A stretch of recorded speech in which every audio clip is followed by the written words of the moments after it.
नमो वरिहन्ताणं नमो सिद्धाणं नमो आयरीयाणं नमो वज्रायाणं नमो लोय सव्यसाहुनं मोक्षमार्गस्य नेतारं भेतारं कर्मभूभृतां ज्ञातारं विश्वतत्त्वानां वन्दे तद्गुणलब्धये।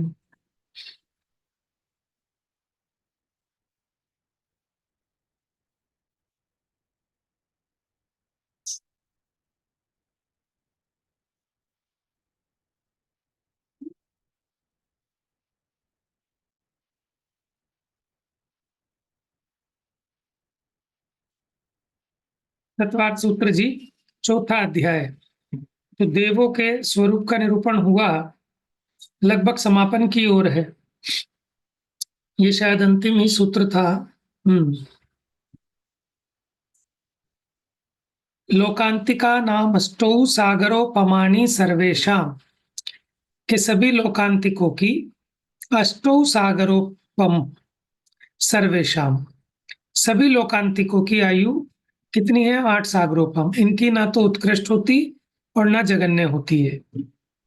ठीक है। 24 प्रकार के बताए थे ना, देखिए चार्ट में। और इनकी काया 5 हाथ ऊंची है।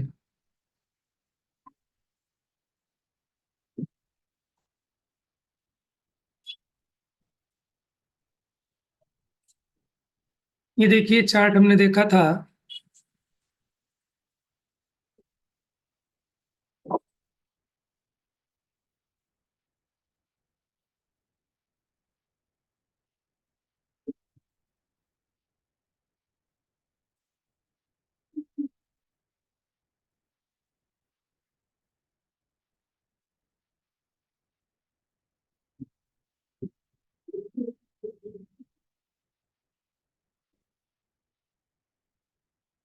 देखो, जो सारस्वत नामक विमान था उसमें 700 देव रहते हैं। ये सबके आगे लिखा है ना। सारस्वत में 700, आदित्य में 700, वन्य विमान में 7007।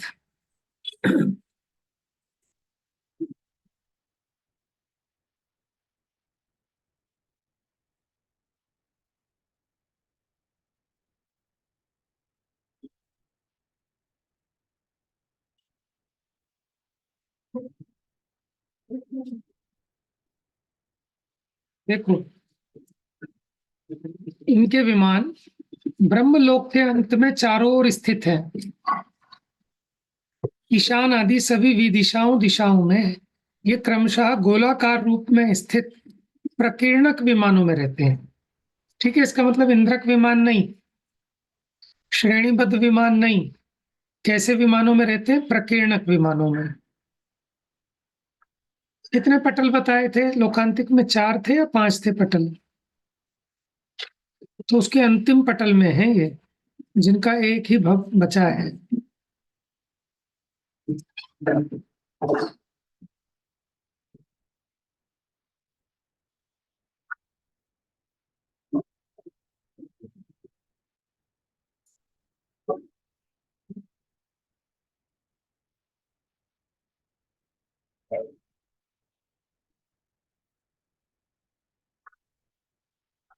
तो इसमें हमने देखा था कि सारस्वत जाति के कितने देव हैं।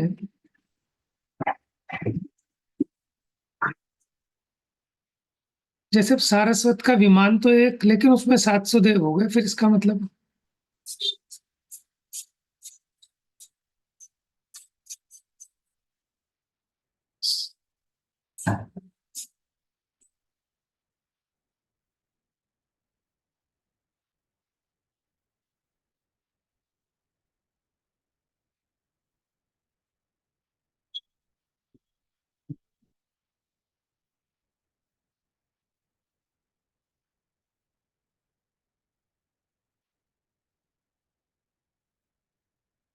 देखो, सारस्वत जाति के देवों का एक सारस्वत नामक विमान है।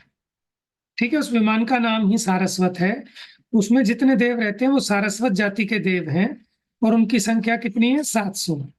लिखा ना, उनमें 700 देव रहते हैं, यानी विमान एक है, ऐसा नहीं है कि 700 देव हैं तो उनके विमान अलग अलग होंगे। ठीक है, ऐसे ही आदित्य नाम का एक विमान है, उसमें जितने देव हैं वो सब आदित्य नाम वाले हैं, आदित्य जाति के हैं, वो 700 देव हैं। ठीक है, इस प्रकार ये समझना। चलिए, एक क्वेश्चन पूछे, ये लोकांतिक देव और सरवार सिद्धि के देव, इनकी मतलब सब कुछ तो सेम सेम है, तो ये मतलब ये सब दोनों सेम ही हो गए एक तरह से, बस जगह का फर्क हो गया। हम्म, भाई एक भव अवतारी है, इनके भी वो नहीं होती, वाइफ नहीं होती, सब क्वालिटी, आयु का फर्क है। उसके अलावा कुछ ऐसी विशेषताएं हैं लोकांतिक देव की जो कि सरवार सिद्धि वाले देवों की नहीं है। इनको देव ऋषि कहा जाता है, ये वैरागी प्रकृति के हैं। यद्यपि सरवार सिद्धि वाले देव भी कहीं घूमने फिरने नहीं जाते, ये तो भगवान के तप कल्याणक में आते हैं लोकांतिक वाले, लेकिन सरवार सिद्धि के देव तो तप कल्याणक में भी नहीं आते। आयु काया आदि का तो फर्क है, वो बात ठीक है कि एक भव अवतारी की अपेक्षा दोनों के दोनों एक समान ठहरे, कि वो भी अगले भव में नियम से मुक्त हो जाएंगे और सरवार सिद्धि के देव भी अगले भव में नियम से मुक्त हो जाएंगे। लेकिन जैसे इनको ब्रह्मचारी कहा जाता है ना, उनको ब्रह्मचारी नहीं कहा जाता, सरवार सिद्धि वालों को।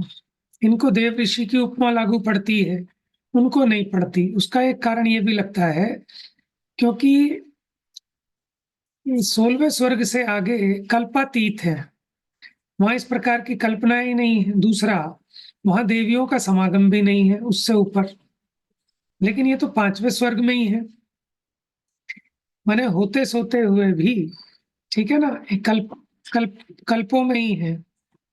और फिर भी ये उस प्रकार का उनका देवी का संबंध नहीं है, तो ये भी एक थोड़ी सी विशेषता इनकी हो जाती है ना।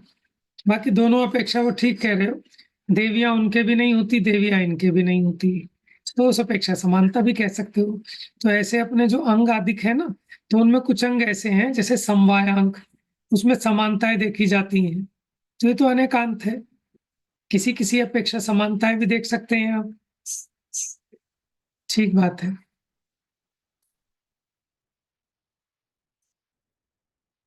अच्छा देखो, ये सारे के सारे देव एक समान आयु वाले हैं।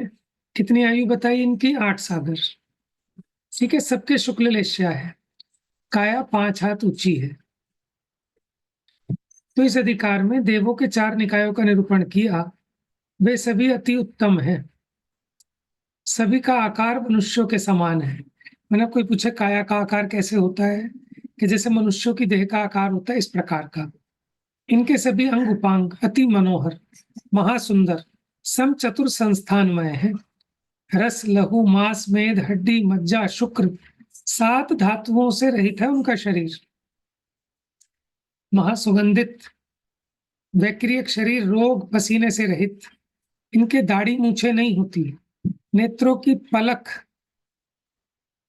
भौहें, सिर के केस यथा संभव अति श्याम वर्ण, वैक्रियक पुद्गल परमाणु में है, वे घटते बढ़ते नहीं है।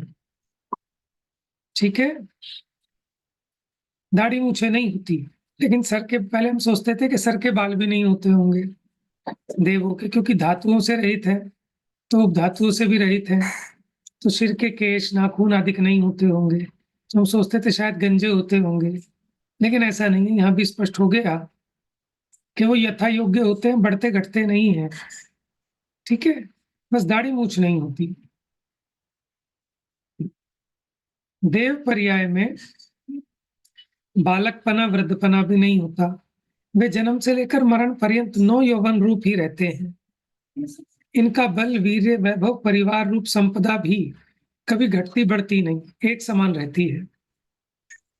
आहार की इच्छा उत्पन्न होने पर इनके कंठ में अमृत झर जाने के कारण तत्काल ही इनकी तृप्ति हो जाती है। इस प्रकार इनके मानसिक आहार है। मनुष्य त्रियंचों के समान वो ग्रास वाला कवलाहार नहीं है। इसी कारण इनके निहार भी नहीं है, ठीक है, मलमूत्र भी नहीं होता।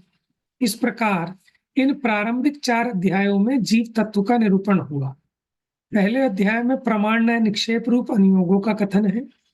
दूसरे अध्याय में आत्मा के 5 असाधारण भाव, 5 शरीर, 9 योनि आदि द्वारा जीव के पृथक पृथक भेद कहे, ठीक है ना। इसी में सूक्ष्म बादरादिक, जरायु, जांडज, पोता नाम, गर्भोपादा, जन्मा, ये सब हमने देखा।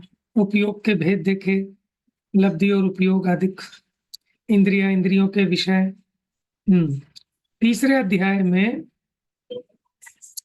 और चौथे अध्याय में जीव के आधार रूप अधो, मध्य, ऊर्ध्व, इन 3 लोकों का निरूपण है।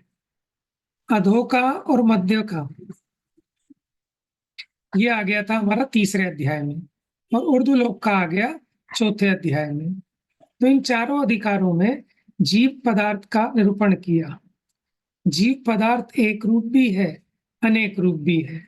द्रव्यार्थिक नय और पर्यायार्थिक नय से सभी अवस्थाएं निर्बाध घटित हो जाती हैं। मैंने पर्यायों की अपेक्षा देखें तो अनेक अनेक प्रकार के हैं, और द्रव्य दृष्टि से देखें तो जीव तो सब एक चेतना स्वरूप है। इति तत्वार्थाधिगमे मोक्ष शास्त्रे चतुर्थो अध्याय। तो इस प्रकार ये चौथा अध्याय पूरा हो गया। मूल सूत्र दिए हैं यहाँ पर। चलिए एक बार पाठ पढ़ लेते हैं मूल सूत्र का। दिख रहा है सबको? अर्थ समझते जाना, जिसका नहीं आए तो पूछ लेना। देवाश्च चतुर्निकायाः आदित्यस्त्रिषु पीतान्तलेश्यः दशाष्ट पंच द्वादश विकल्पः कल्पोपन्नपर्यन्तः इंद्र सामानिक त्रायस्त्रिंश पारिषदात्म रक्ष लोकपालानि प्रकीर्णकाभियोग्य किल विशिकाश्चैकशः त्रायस्त्रिंश लोकपाल वर्जया व्यंतर ज्योतिष्कः पूर्वयोर्द्वीन्द्रः काय प्रविचारः आ एशानात् शेषः स्पर्श रूप शब्द मनः प्रविचारः परे प्रविचारः भवनवासिनो सुरनाग विद्युत सुपर्णाग्नि वातस्तनितो दधि द्वीप दिक्कुमारः व्यंतराः किन्नर किम पुरुष महोरक गंधर्व यक्ष राक्षस भूत पिशाचः ज्योतिष्कः सूर्य चंद्रमसौ ग्रह नक्षत्र प्रकीर्ण तारकाश्च मेरु प्रदक्षिणा नित्य गतियो निर्लोके तत्कृतः काल विभागः बहिरवस्थितः वैमानिकः कल्पोपन्ना कल्पातीताश्च उपर्युपरि सोधर्मैशान सानत कुमार महेंद्र ब्रह्म ब्रह्मोत्तर लांतव कापिष्ट शुक्र महा शुक्र शतार सहस्रारे श्वानत प्राणत योरारणाच्युत योर्नवसु ग्रव्यकेषु विजय वैजयंत जयंता पराजितेषु सर्वार सिद्धौ च स्थिति प्रभाव सुख द्युतिलेश्य विशुद्धि इंद्रियावधि विषयतोधिकः। आपको इसका अर्थ समझ में आ रहा है? साथ साथ नहीं आए तो हाँ पूछ जी लेना। भैया। देखो यही लाभ होना चाहिए, आप इसका पाठ किया करो। पाठ करेंगे तो याद भी अपने आप हो जाएंगे, और आपको अब तो अर्थ भी भाषित होगा, अर्थ लगाना चाहिए इसका। गति शरीर परिग्रहाभिमान तो हीनः पीत पद्म शुक्ल लेश्या द्वित्रिशेषेषु प्राग्रव्यकेभ्यः कल्पः ब्रह्मलोकालयः लोकान्तिकः सारस्वतादित्यवन्यरुण गर्द तोय तुषिता व्याबाधारिष्टाश्च विजयादिषु द्विचर्मः औपादिक मनुष्येभ्यः शेषास्तिर्यग योनयः स्थिति रसुर नाग सुपर्ण द्वीप शेषाणाम सागरोपम त्रिपल्योपमार्धहीन मिताः सोधर्मैशानयोः सागरोपमेऽधिकः सानत कुमार महेन्द्रयोः सप्त त्रिसप्तनवैकादश त्रयोदश पंचदशभिरधिकानि तु आरणाच्युता दूर्दुमैकैकेन नवसु ग्रैवेकेषु विजयादिषु सर्वार् सिद्धौ च अपरापल्योपम अधिकं परतः परतः पूर्वा पूर्वानन्तरः नारकाणां च द्वितीयादिषु 10 वर्ष सहस्राणि प्रथमायां भवनेषु च व्यन्तराणां च परापल्योपम अधिकं ज्योतिष्काणां च तदष्टभागो परा लोकान्तिकानामष्टौ सागरोपमानि सर्वेषां इस प्रकार 42 सूत्रों में ये चौथा अध्याय कंप्लीट हुआ।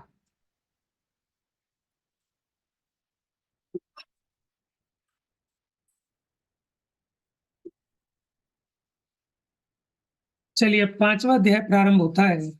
5वें अध्याय में अजीव तत्व का निरूपण है। ठीक है, अब अजीव तत्व में कौन कौन आते हैं? उद्गल, धर्म, अधर्म, आकाश, काल। ठीक है, इनकी चर्चा होगी। मुख्य पने तो पुद्गल की होगी, धर्म, धर्म, आकाश, काल की तो शॉर्ट में ही है। सकल द्रव्य पर्याय को जान तजे रुषराग, अद्भुत अति से जिन धरे नमुता ही बड़ भाग। चलिए पढ़िए, अब कौन पढ़ेगा? मैं पढ़ू भैया? पढ़िए। समस्त द्रव्य और पर्यायों को जानकर जिन्होंने राग द्वेष छोड़ दिए हैं, अद्भुत अतिशय धारण किए हैं, उन बड़े भाग्यशाली जिनेंद्र भगवान को हम नमस्कार करते हैं। इस प्रकार अपने ईष्ट देव को नमस्कार रूप मंगल कर 5वें अध्याय की वचनिका लिखते हैं। सम्यक दर्शन के विषय भाव रूप कहे गए जीवादि पदार्थों में से जीव पदार्थ का व्याख्यान तो प्रारंभिक 4 अध्यायों में हो गया है। अब अजीव पदार्थ के विचार का अवसर आया है। अतः इस 5वें अध्याय के पहले सूत्र द्वारा उसके भेद और नाम कहते हैं। अजीव काया धर्मा धर्माकाश पुद्गलः। धर्म, अधर्म, आकाश, पुद्गल अजीव काय हैं। देखो, दो बात है। अजीव माने जिसमें चेतना नहीं है, और काय माने क्या होता है? चलो पहले मेरा एक प्रश्न है। इन्होंने कहा कौन कौन है अजीव? धर्म, अधर्म, आकाश, पुद्गल। क्या ये बात ठीक है?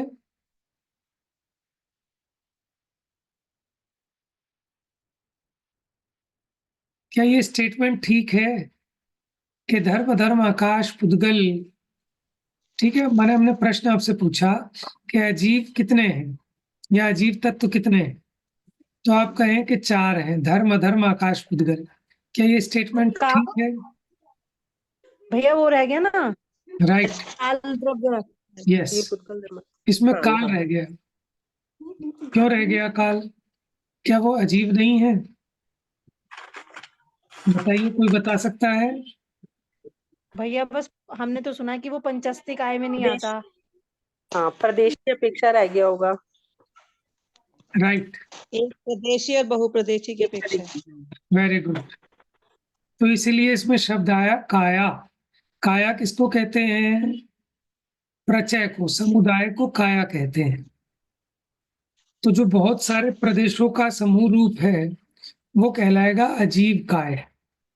देखो, 5 अस्तिकाय होते हैं। अस्थि माने है, काय माने बहुप्रदेशी। तो काल को हटा दो तो 5 द्रव्य काय रूप है, अस्तिकाय है। लेकिन चूंकि चर्चा करनी हमने अजीव की, तो जीव को इसलिए हटा दिया। और काल काय रूप नहीं है, क्योंकि बहुप्रदेशी नहीं है। जिसके एक से ज्यादा प्रदेश हो उन्हें बहुप्रदेशी कहते हैं। बात समझ में आई? तो अभी हमने अजीव काय की बात कर रहे हैं, इसलिए 5 अजीव में से 4 अजीव गिनाए। धर्म, अधर्म, आकाश, पुद्गला। चलिए अब पढ़िए। अजीव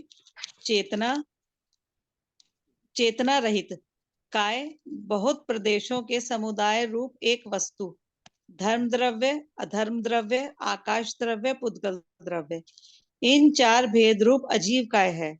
यद्यपि काय पद का अर्थ शरीर है, तथापि यहाँ उपचार से उसका अध्यारोपण किया है। जैसे औदारिक आदि शरीर नामक नाम कर्म की प्रकृति के उदय से जो पुद्गल द्रव्य का प्रचय यानी समूह होता है वह काय है।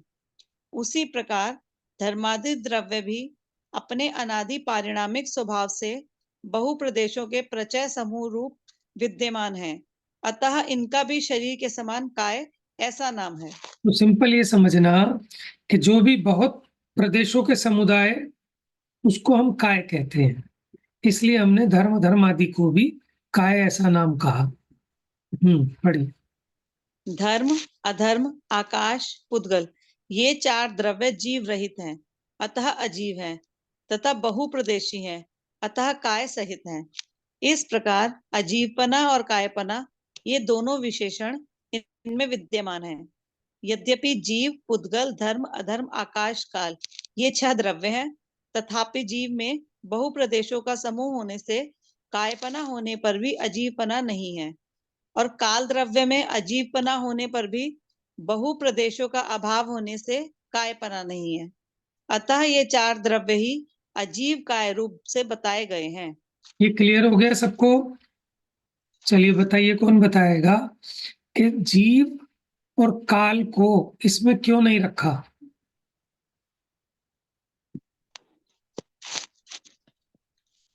मैं बताऊं भैया? बताइए बताइए। हाँ, क्योंकि जीव ना बहुप्रदेश की तो है, पर वो चेतना सहित है, अजीव नहीं है। और काल द्रव्य वो बहुप्रदेशी नहीं है पर अजीब है, इसलिए उसे अजीब में नहीं रखा। अजीब काय में नहीं रखा, तो हमने अजीब अजीब काय काय। भी आया ना, इसलिए नहीं आया। ठीक है, गुड। चलिए आगे पढ़िए भाभी जी। इस सूत्र में काल द्रव्य के बहुप्रदेशत्व का अभाव बताने के लिए काय पद का ग्रहण है। आगे कहा जाने वाला काल द्रव्य बहुप्रदेशी नहीं है। जैसे पुद्गल का परमाणु एक प्रदेशी है, उसके दूसरे आदि प्रदेश नहीं होने के कारण उसे अप्रदेशी भी कहते हैं। उसी प्रकार काल का कालाणु भी एक प्रदेशी मात्र होने से अप्रदेशी कहलाता है। काल के बिना 5 अस्तिकाएं हैं, ऐसा सिद्धांत का भी वचन है। अतः काल द्रव्य काय नहीं है। इनकी अजीव यह संज्ञा सामान्य है। जीव के लक्षण से रहितपना के कारण प्रवृत्ति हुई है। धर्म, अधर्म, आकाश, पुद्गल ये इनकी विशेष संज्ञा है। जैन सिद्धांत में रूढ़ि रूप शब्दार्थ रहित है। अनादि काल से इनके यही नाम चले आ रहे हाँ हैं। जी, अब इनका जो नाम है ना, धर्म, अधर्म, आकाश, पुद्गल, ये इनकी विशेष संज्ञा है, रूढ़ि रूप है।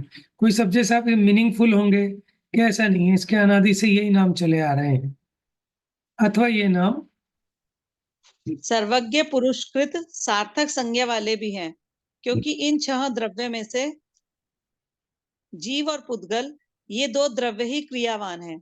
उन्हें गमन करने में एक साथ सहकारी कारण धर्म द्रव्य है। अतः इसकी धर्म यह सार्थक संज्ञा सार्थक है। इससे विपरीत उन्हें स्थिति करने में एक साथ सहकारी कारण अधर्म द्रव्य है। अतः धर्म के लक्षण को धारण नहीं करने के कारण इसकी अधर्म यह संज्ञा सार्थक है। सभी द्रव्य जिसमें एक साथ अवकाश स्थान पाते हैं अथवा जो स्वयं अवकाश रूप है वह आकाश है। सभी द्रव्यों को अवगाह देने में यह कारण होने से इसकी आकाश संज्ञा सार्थक है। तीनों कालों में पूरण और गलन करने वाला पुद्गल है। एकमात्र यही द्रव्य पूरण यानी मिलने, गलन यानी बिछुड़ने, इस प्रकार मिलने बिछुड़ने की शक्ति का धारक है। अतः इसकी भी पुद्गल यह संज्ञा सार्थक है। इस प्रकार ये सभी सार्थक नाम वाले हैं। तो एक अपेक्षा इन्होंने घटित किया कि ये सार्थक नाम वाले भी हैं। ये नाम सर्वज्ञ पुरस्कृत सार्थक संज्ञा वाले भी हैं, क्योंकि जीव और पुद्गल ये 2 द्रव्य ही क्रियावान हैं।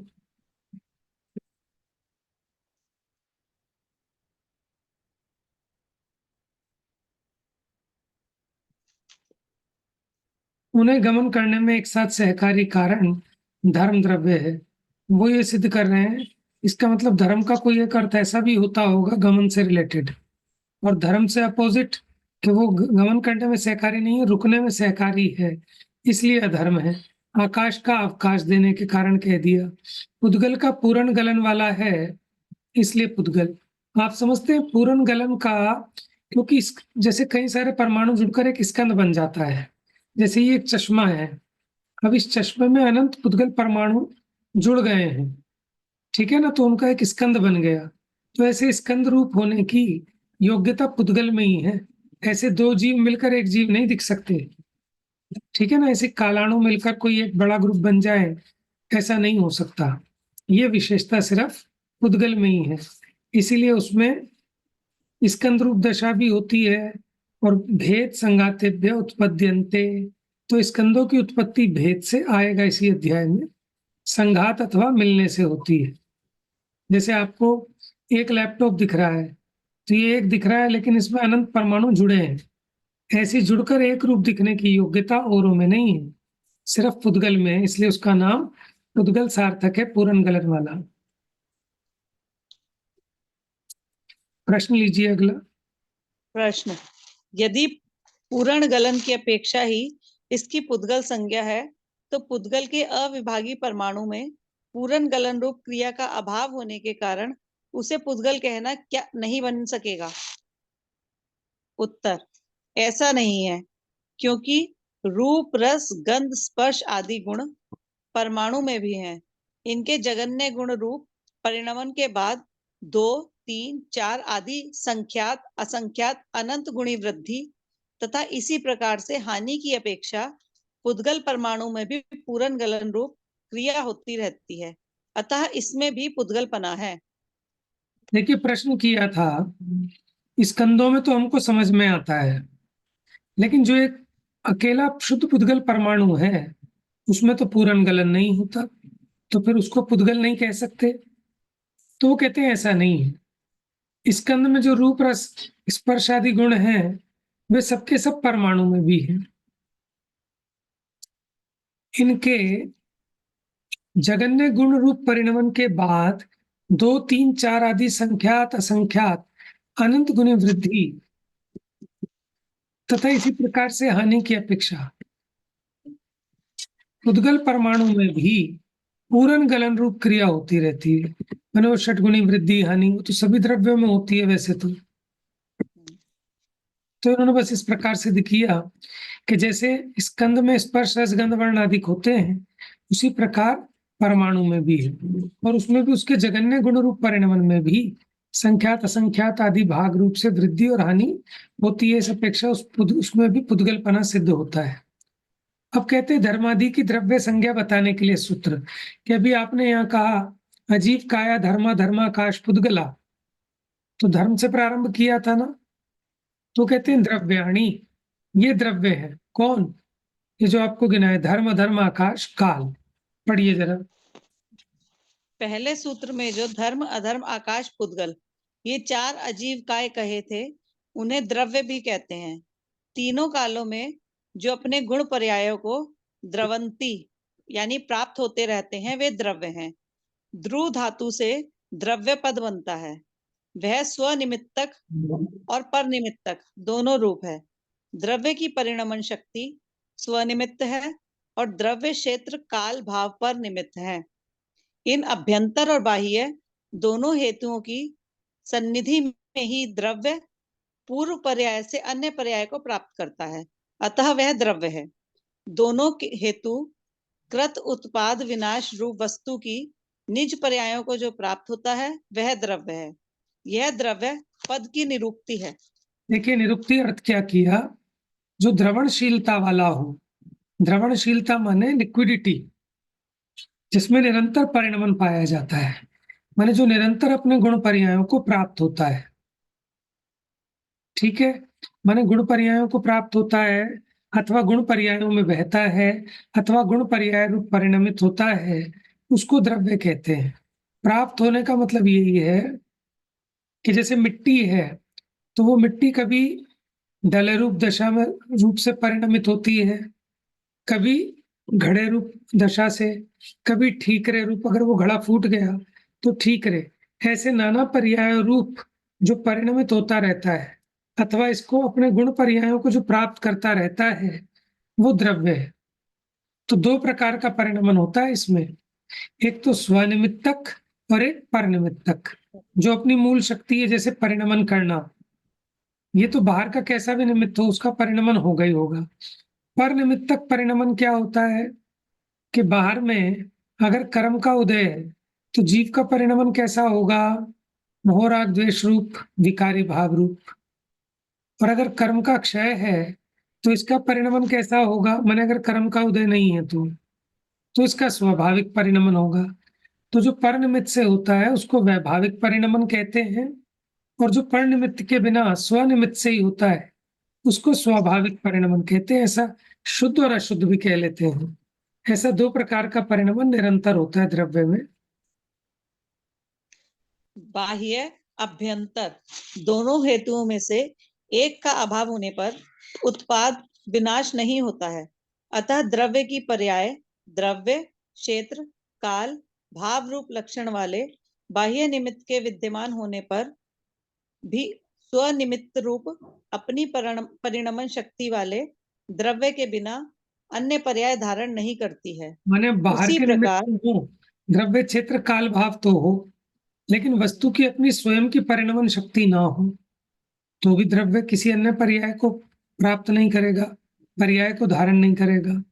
उसी प्रकार अपने निज परिणाम की शक्ति तो हो स्वनिमित्त रूप, लेकिन अगर बाहर में द्रव्य, क्षेत्र, काल, भाव नहीं है तो भी द्रव्य अन्य पर्याय को प्राप्त नहीं होता। इसलिए दोनों हेतुओं की सन्निधि में ही द्रव्य का उत्पाद व्यय होता है।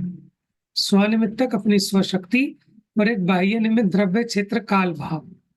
जैसे पढ़िए जरा, उदाहरण दे रहे हैं, इस बात को जैसे समझिए।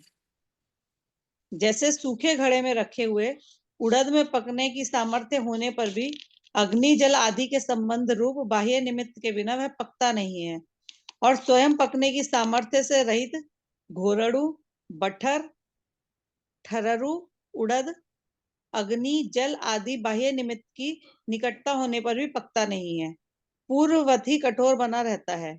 बात स्वयं समझ में में आ पकने गई की आपको? देखिए, सूखे घड़े में आपने उड़द डाल दिया।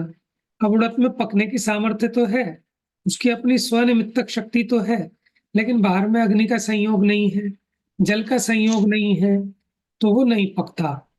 अच्छा, अब जैसे ठर्रा मोट होती है, ठीक है, उसको ठर्रा या ठर्रू माने उसको कितना भी पका लो, अब उसमें पकने की योग्यता ही नहीं है। आपने जल का संयोग भी मिला दिया, अग्नि का भी मिला दिया, लेकिन वो वैसे ही रहता है जैसा है। तो इसलिए दोनों हेतु चाहिए। पढ़िए।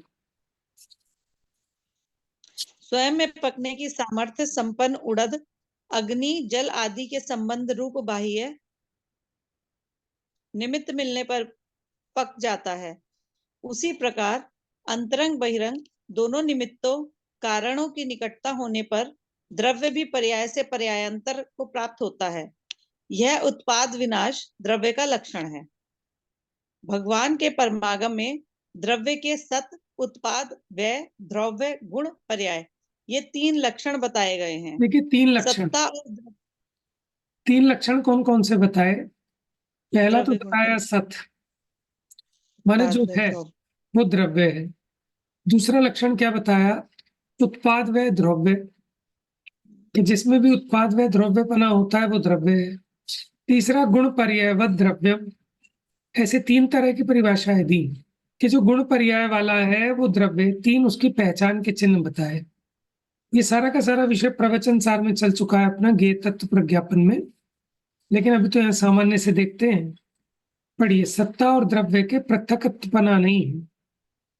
सत्ता और द्रव्य के पृथकत्वपना नहीं है, अतः सत द्रव्य का लक्षण है। अपनी एक जाति में अविरोध रूप से रहते हुए भावों की परिपाटी में पूर्ण स्वभाव का विनाश होना व्यय, पूर्व पर्याय का विनाश होने पर उत्तर पर्याय का प्रकट होना उत्पाद, तथा पूर्व स्वभाव के विनाश उत्तर स्वभाव के उत्पाद में भी अपनी जाति को नहीं छोड़ना द्रव्य है। देखिए, जैसे गोरस है, गोरस तो उसकी दूध पर्याय का व्यय और दही पर्याय का उत्पाद। ऐसा होते हुए भी वो गोरस तो फिर भी बना रहता है, चाहे दूध रूप हो चाहे दही रूप हो। ठीक है, दूध पर्याय का व्यय होने पर दही पर्याय का उत्पाद हुआ, लेकिन दूध में भी और दही में भी एक अपेक्षा देखें तो उसने अपनी जाति को नहीं छोड़ा, वो उसका द्रव्यपना है, माने गोरस तो गोरस ही रहा। बढ़िए, आगे। सभी द्रव्यों में ये 3 परिणतियां प्रति समय होती हैं।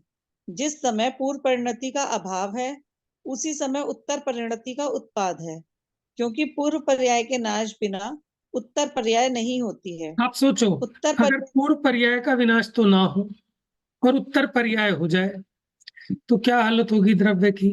माने बचपना तो जाए ना और जवानी भी आ जाए, जवानी भी जाए ना, बुढ़ापा भी आ जाए। ठीक है, तो कैसे होगा कि जैसे वो चित्र में बनाते हैं ना, जैसे इधर एक पिक्चर, फिर दूसरी पिक्चर, फिर तीसरी पिक्चर, ऐसे साथ-साथ, तो हमारे को दुम की तरह लटक जाएँगी सारी परियाएँ।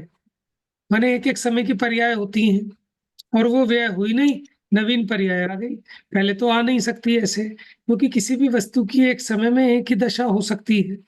मैं मनोज भी रहूँ, और मैं मान लो पिछले भव में किसी दूसरी पर्याय में था, वो भी रहूँ, उससे पिछले भव में किसी पर्याय में था, वो भी रहूँ, ऐसा पॉसिबल ही नहीं है। माने तो ऐसा हो गया, जैसे आपने अपने कुंडल सुनार को दिए कि भैया इसका हार बना दे। ठीक है, उसने हार बना दिया, तो भैया कुंडल भी तो दे, कि बहन जी कुंडल का ही तो हार बनाया, कि नहीं, नहीं, हमें तो कुंडल भी चाहिए अपने वही के वही, और हार भी चाहिए, तो ऐसा संभव नहीं है। उसी प्रकार द्रव्य की एक समय में एक ही दशा हो सकती है। पूर्व दशा का व्यय नवीन दशा का उत्पाद होता है, और दोनों के काल में किसी अपेक्षा द्रव्य का ना उत्पाद हुआ, ना व्यय हुआ, उसको कहते हैं द्रव्यपना। पढ़िए। प्रत्येक वस्तु गुण पर्याय रूप है। द्रव्य तीनों कालों में कभी भी कहीं भी अपने गुण पर्यायों को छोड़ता नहीं है, अतः द्रव्य का गुण पर्याय भी लक्षण है। इस प्रकार शब्दात्मक भेद से द्रव्य के अनेक लक्षण हैं। अब जीव में भी द्रव्यपना सिद्ध करते हैं। जीवाश्च, जीव भी द्रव्य है। क्योंकि च देखो, पद पीछे तो आपने अजीव अजीव की बात की थी कि ये चारों द्रव्य है, तो क्या द्रव्य ये चार ही होते हैं और नहीं है? तो उन्होंने कहा जीवाश्च, कि द्रव्य तो जीव भी है। ठीक है, काल की बात आगे बता देंगे, पढ़िए। च पद समुच्चयार्थक होने से पिछले सूत्र में आए द्रव्य पद का यहाँ ग्रहण करना। जीव के अनेक भेद बताने के लिए यहाँ जीवः यह बहुवचन का प्रयोग है।